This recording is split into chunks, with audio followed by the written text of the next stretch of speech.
I'm Ron McAdow. I graduated from the University of Chicago in 1971.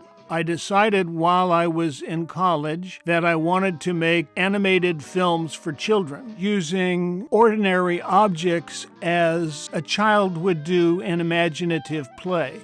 I was able to acquire a used Super 8 camera, got my roommates to let me use the dining room as my studio. I hit upon using peanuts at that time. When I was sitting eating peanuts with a friend, the peanut suggested itself as a faux human being. They took over because they were so charismatic.